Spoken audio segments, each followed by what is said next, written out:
Good afternoon. I'm Sean Yao, and this is One News Now. Over 30 million doses of COVID-19 vaccines have been administered across the country.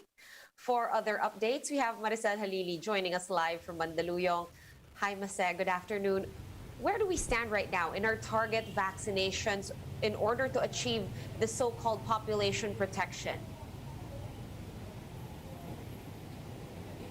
Hi, Sean. So far, based on the statement or the presentation of presidential spokesperson Harry Roque, the national government has already inoculated more than 30 million, or they have already administered more than 30 million doses of vaccines. We're still far from the target of population protection, but the administration is still optimistic that we can achieve population protection by the end of this year. All right, that sounds good, and maybe even before the end of the year. Now, on to approvals. We have the U.S. Food and Drug Administration granting full approval already for Pfizer's COVID-19 shot. Can we expect the same here? Well, we don't have a specific date yet, Sean, as to when the Philippine Food and Drug Administration can give a commercial use authorization to Pfizer. But like what Secretary Roque said earlier, it'll be much easier to process the approval of the authorization of Pfizer here in the Philippines once the U.S. FDA has already approved the commercial use of Pfizer. Right, and did the palace have any reaction to this fresh record high daily count of COVID-19 cases that we have achieved yesterday, the highest since the onset of the pandemic, Maricel?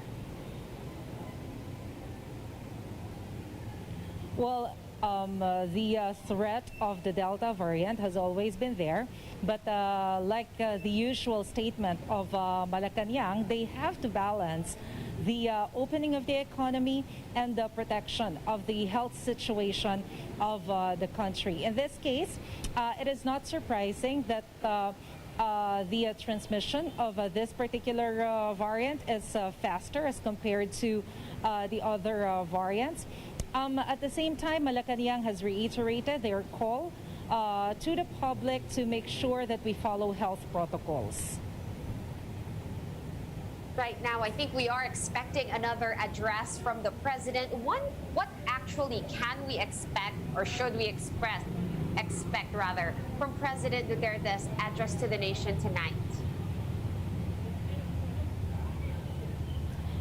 Secretary Roque said that it is possible for President Duterte to give his statement whether or not he accepts the vice presidential bid or the endorsement of PDP Laban. Well, Malacanang has yet to release an official statement about this. But prior to, or rather after the press briefing of Secretary Roque, Cabinet Secretary Carlo Nograles gave a copy of his statement to the Malacanang Press Corps as Executive Vice President of PDP Laban. And based on the statement of Secretary Nograles, President Duterte has already accepted the endorsement of PDP Laban to run as Vice President of the party.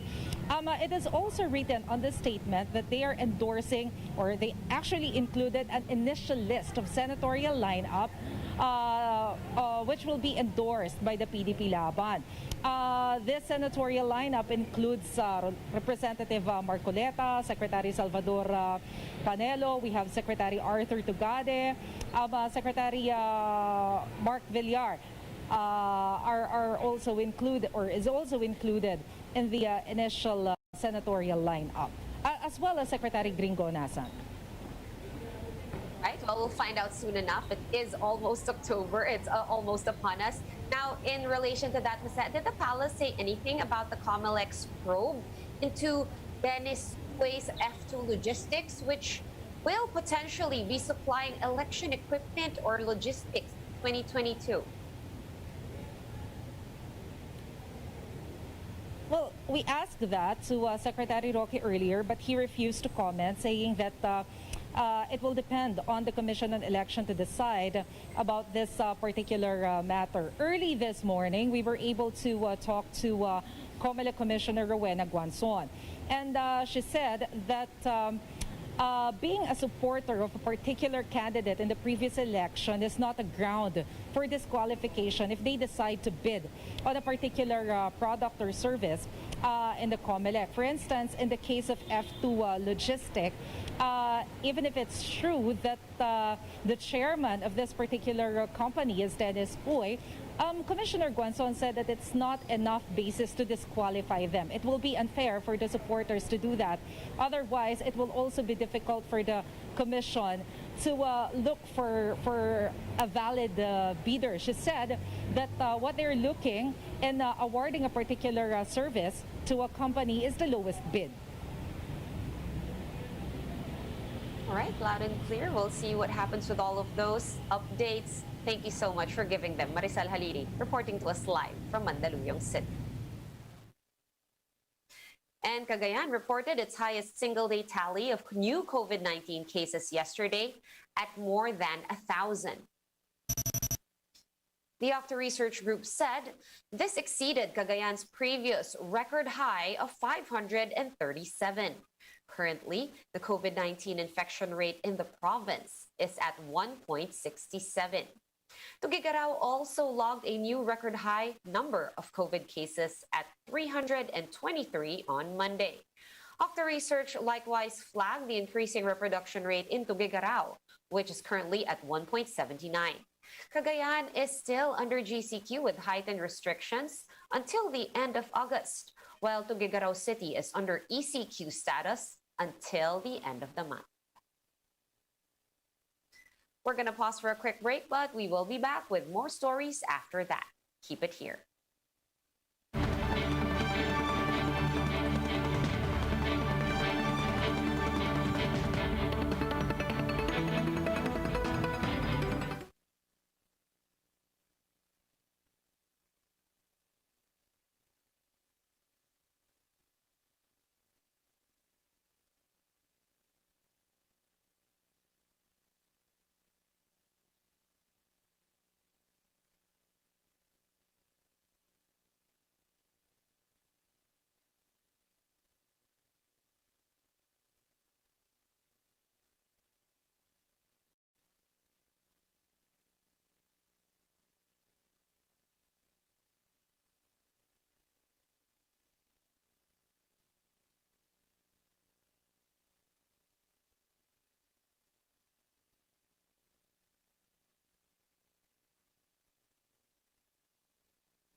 on One News Now.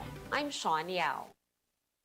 The Senate Blue Ribbon Committee is set to resume its hearing on the Health Department's handling of COVID-19 funds in 2020. Mayan Los Baños joins us live from Rizal for more details. Mayan, hi. What other issues will be discussed or tackled in tomorrow's Senate hearing? What can we expect? Yes, Sean, a lot of issues. And yes, tomorrow the Senate Blue Ribbon Committee is set to resume its hearing on the Health Department's handling of its COVID-19 funds. Among the issues that were tackled last hearing were the overpriced masks and face shields procured by the Budget Department's Procurement Service Department. Tomorrow, Sean, the senators will question former Undersecretary Christopher Lau, who was the head of the department but resigned last June. Chairman of the committee, Senator Richard Gordon, said that Lau has a lot of explaining to do since he was in charge of the funds during that time, and he should be transparent on where did the budget go. They will also discuss the expired medicines amounting to 2.7 billion pesos, which the senators said is the responsibility of the DOH. They will also question the Health Department's decision to transfer over 42 billion pesos from their 67 billion peso COVID response fund to the DBM Procurement Service. Gordon adds that the accountability will fall on the agency concerned.